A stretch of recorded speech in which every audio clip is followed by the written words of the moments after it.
adalah contoh real bagaimana usaha dari berbagai teori, pengalaman segala macam.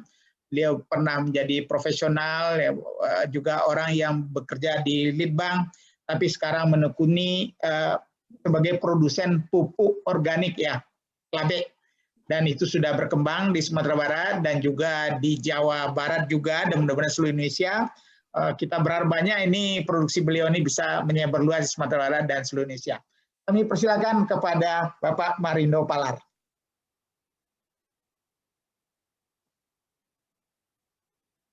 Di unmute dulu Pak, mic-nya masih belum di ini. Ya, sudah. Nah, ya. Oke, terima kasih Pak Profesor Fazly Jalal. Terima kasih kepada Pak BMS, masih ada ya? Pak Kampo masih ada ya? Terima kasih saya diberi kesempatan, sebuah penghargaan yang besar bagi saya ini. Mudah-mudahan apa yang saya sampaikan ada manfaatnya buat kita semua. Saya mohon bisa untuk share screen, Pak. Silakan Pak Marindo. Bisa langsung. Tolong Bu Yuli, rasanya udah jadi co-host ya, udah. Ya, makasih. Ya, oke. Terima kasih, Pak.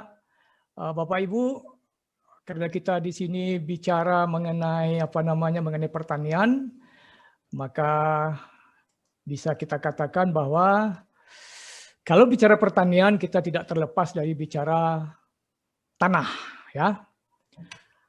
Tanah merupakan media tempat tumbuh dan berkembangnya organisme. Nah, kalau untuk pertanian jelas itu adalah tanaman organisme berupa tanaman pertanian. Dan juga tidak boleh kita lupakan itu mikroorganisme yang ada di dalam tanah, itu sangat penting. Nah, tanah itu sendiri ada kriteria kesuburannya, bahwa ada tanah yang kesuburannya sangat rendah, ada yang sedang, ada yang tinggi, ada yang sangat tinggi. Nah, saya mungkin akan lebih fokus ke yang sangat rendah dan sedang ya. Kalau yang kriteria kesuburan yang sangat rendah itu kita bisa lihat dari misalnya C organiknya. C organik itu kecil dari 1, nitrogennya kecil dari 0,1% dan seterusnya.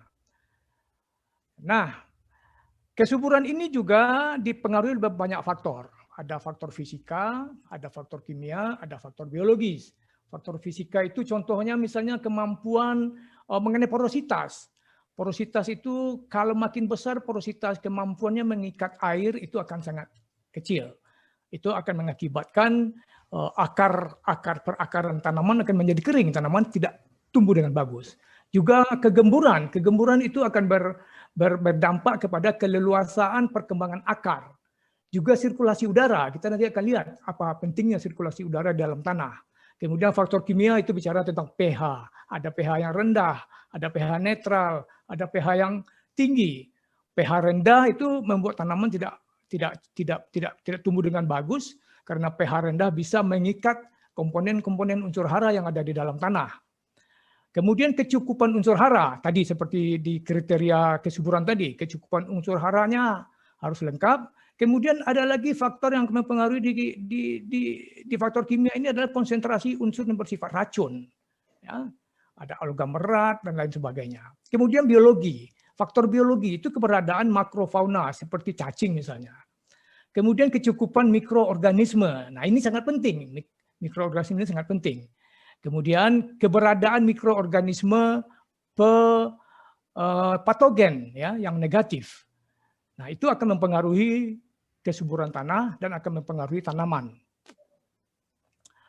Bicara tentang kesuburan tanah yang rendah, sangat rendah, yang sedang, tadi sama seperti Pak Masrul tadi bicara bahwa kualitas tanah itu akan menjadi akan menurun karena penggunaan pupuk kimia dan pestisida yang berlebihan. Menurunnya kualitas tanah itu akan berakibat kepada menurunnya kualitas dan kuantitas dari hasil panen. Itu akibatnya. Nah,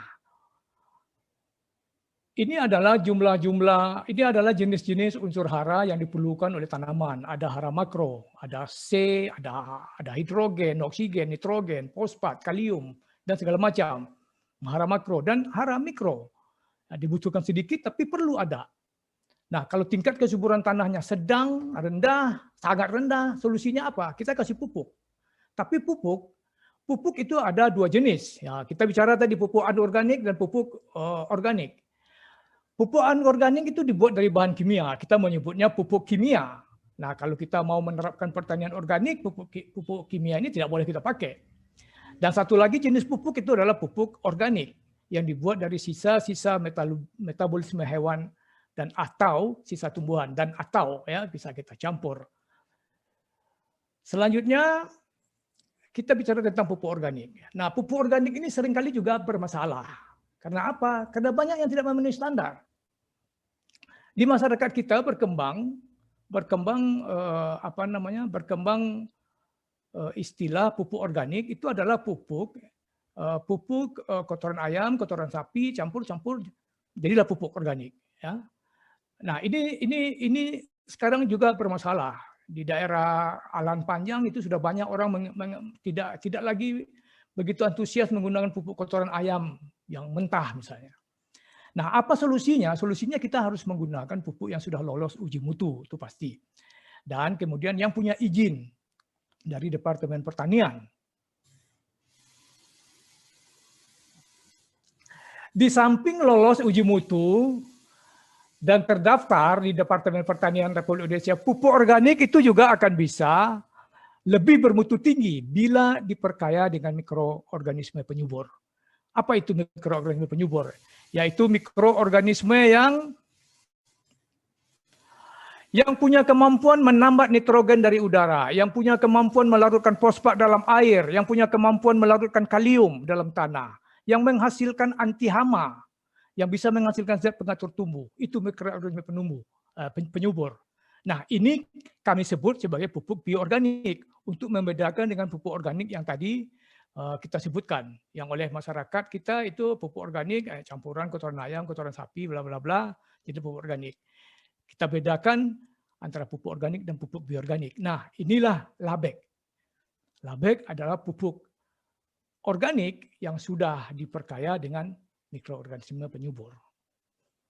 Nah, karena itu tadi kita bicara tentang kualitas tanah yang menurun, labek ini kita racik dan kita rancang menjadi solusi untuk mengatasi persoalan penurunan kualitas tanah ini. Saya akan sharing pengalaman, saya mulai debut saya di bidang perpupukan ini tahun 2006 sampai tahun 2012 di Singkawang. Saya diajak oleh orang sebagai formulator pupuk organik. Dia punya peternakan ayam sangat besar, kotoran ayamnya tidak terpakai. Dia minta saya, bisa nggak jadi formulator pupuk organik? Oke, bisa aja, tapi syaratnya mikrobanya dari saya, bla bla. Oke ya. Maka saya jadi formulator di sana dan saya menjadi supplier mikrobanya. Kalau enggak, saya nggak mau jadi formulator kalau mikroba saya nggak beli, karena saya nggak jamin mutunya nanti. Kalau beli mikroba dari luar, gitu. Sampai tahun 2011. Tahun 2011 ini kemudian berhenti cukup lama, tapi tahun 2020 sampai sekarang insya Allah kami mulai lagi mensuplai mikroorganisme untuk menyelamatkan kebun sawit dari serangan jamur Ganoderma. Tahun 2008 sampai 2010 saya memproduksi pupuk bioorganik granular. Ini juga sudah terdaftar di Departemen Pertanian di Kampung Pasir Huni, Desa Ciwalen di Cianjur. Ya, di Cianjur. Ini granul, kami memproduksinya seperti ini. Selanjutnya tahun 2010 sampai 2016 saya bekerja sama dengan sebuah pabrik juga, pupuk organik granul juga, di daerah Cikembar, Sukabumi, dalam memproduksi pupuk organik bersubsidi. Nah, kami memproduksi pupuk organik bersubsidi, saya sebagai quality assurance-nya, bicara tentang bahan bakunya, kualitas bahan bakunya, segala macamnya, dan sampai terakhir kita menggunakan salah satu bahan bakunya kompos dari TPA Sukabumi sebagai salah satu bahan baku untuk pupuk organik tersebut. Nah, saya kemudian dari tahun 2011 sampai 2013 itu memproduksi pupuk bioorganik berbentuk curah di tempat ini. Untuk pupuk saya sendiri di sini, tidak kerjasama. Saya menyewa tempat, menyewa tempat saya. Nah, tahun 2014 sampai 2017 saya pindah ke Payakumbuh. Saya pindah ke Payakumbuh. Itu di belakang Pasar Ibu Payakumbuh itu ada tempat pengolahan sampah CSR dari sebuah bank yang sudah lama tidak begitu terutilisasi dengan bagus, maka kita mengajukan diri untuk kerjasama dengan Pemkot Payakumbuh. Mudah-mudahan Pak Wako ada nih. Dari tahun 2014 sampai 2017 saya memproduksi 2 jenis pupuk di sini, mereknya Porganik SR dan Superganik.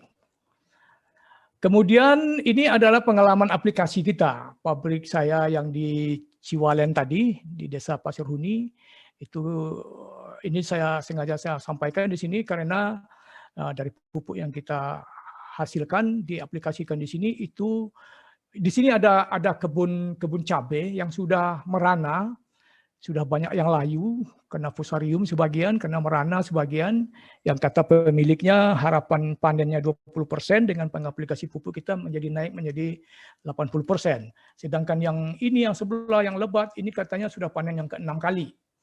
Ya. Jadi pupuk ini cukup bagus. Kemudian aplikasi pemupukan kita untuk revegetasi lahan bekas tambang di Papua. Nah, di Papua saya tidak usah sebutkan itu apa lahan bekas tambangnya, tambang apa di sana, tapi pupuk kita yang kita buat di Pasir Huni dan di Cikembar tadi itu dibawa ke sini. 40 ton per 1,5 bulan. Ya. Setiap 1,5 bulan kapalnya petambang Papua itu datang ke Jakarta, pupuk kita dibawa sekalian. Kemudian tahun 2011 sampai 2012, dari November sampai April, kita melakukan revegetasi lahan bekas tambang batu bara. Bapak-bapak, ibu-ibu tahu semua, lahan bekas tambang itu lahan yang sudah miskin sekali. Ya. Topsoilnya sudah hilang, mikroorganismenya sudah tidak ada, sehingga tanaman sulit tumbuh. Nah, tapi dengan pupuk kita, dengan sistem pemupukan kita, alhamdulillah pada tanggal 30, kita masuk pada bulan November, tahun 2011, bulan 4, tanggal 30 bulan 4 tahun 2012 itu lahannya sudah hijau. Kemudian pemupukan kebun sawit lahan berpasir. Nah, kebun sawit itu ternyata ada lahan pasir, saya juga baru tahu. Itu kita juga masuk antara November sampai Februari di lahan pasir tersebut. Tempatnya di Kalimantan Barat, nama kampungnya Labai, 5 jam perjalanan dari Pontianak. Pontianak, Balai Berkuak di daerah Tayan di Kalimantan Barat. Itu. Nah, ini adalah aktivitas kami yang lain. Ini saya dan istri saya ini bekerja selalu melakukan aktivitas seperti ini. Kalau pulang kampung, kami memberikan BIMTEK. BIMTEK ini adalah BIMTEK pembuat mall, mikroorganisme lokal, BIMTEK untuk pembuatan kompos, BIMTEK aplikasi pemupukan sawah di Jorong, Batu Gajah, Taram, Kabupaten 50 Kota. Kemudian ada BIMTEK juga di Payakumbuh, di Kota Payakumbuh, cara membuat mall, mikroorganisme lokal. Ini dihadiri oleh petani-petani, kelompok-kelompok tani. Kemudian BIMTEK pupuk dan pemupukan di Jorong Rage, Kabupaten 50 Kota. Itu juga kita pernah lakukan tahun 2017. Kemudian di Karawang juga kita lakukan BIMTEK seperti ini, di Bekasi juga. Kita lakukan BIMTEK pembuatan pupuk, mall, dan sebagainya. Dan insya Allah mudah-mudahan ada manfaatnya bagi kelompok-kelompok tani dan institusi lainnya. Saya sebut institusi lainnya karena di Payakumbuh terakhir kemarin, ini baru 3 hari yang lalu, fotonya dikirim oleh anak-anak santri. Kita mengajarkan kepada anak santri untuk berkebun sambil mencobakan itu labek kita. Ya. Dan kemarin mereka sudah panen, ini fotonya dikirim. Fotonya dikirim di tanggal 22 kemarin nih. Tanggal 22 April kemarin fotonya. Nah, ke depannya gimana nih? Nah, ke depan kita ingin ikut memperkuat posisi Sumatera Barat sebagai daerah produsen produk-produk agroindustri yang diperhitungkan di Indonesia. Kita ingin Sumbar harus mempunyai ikon produk agroindustri. Kami juga ingin mendukung, kalau dibolehkan nih oleh Pak Pemprov nih, oleh Pemprov kita nih, Pak Gubernur, Pak Wakil Gubernur, mendukung rencana atau program pemerintah Provinsi Sumatera Barat untuk go organik dan menggarap 200.000 hektar lahan tidur di Provinsi Sumbar. Di media massa beberapa waktu yang lalu kita dapat informasi bahwa ada informasi dari gubernur sendiri bahwa ada 200.000 hektar lahan tidur di Provinsi Sumatera Barat. Ini kalau kita manfaatkan akan sangat bagus. Kemudian barangkali untuk INS sendiri, INS sebagai lembaga pendidikan bisa menjadi kawah candra di muka mempersiapkan SDM pertanian organik. Nah, kita sebagai produser labe di sini siap berkontribusi Pak Fazli, Pak Prof. Kita tunggu Bang Marindo sebagai partner untuk mengembangkan pertanian organik di Sumbar, termasuk menyiapkan SDM handalnya dari jalur pendidikan melalui INS. Ya. Nah, demikian saja singkat dari saya. Yang paling penting produk labe ini sangat baru. Ini adalah produk anak nagari asli. Tempat produksinya di Payo Basuang, Payakumbuh. Ya. Sudah terdaftar di Departemen RI. Demikian. Ya, Assalamualaikum warahmatullahi wabarakatuh. Waalaikumsalam Pak Marindo. Dan produknya sudah disebarluaskan ya ke seluruh Indonesia dan berdasarkan pengalaman panjang dari berbagai setting dan juga berbagai komoditas. Selamat Pak Marindo, kami menunggu sinergi berikutnya.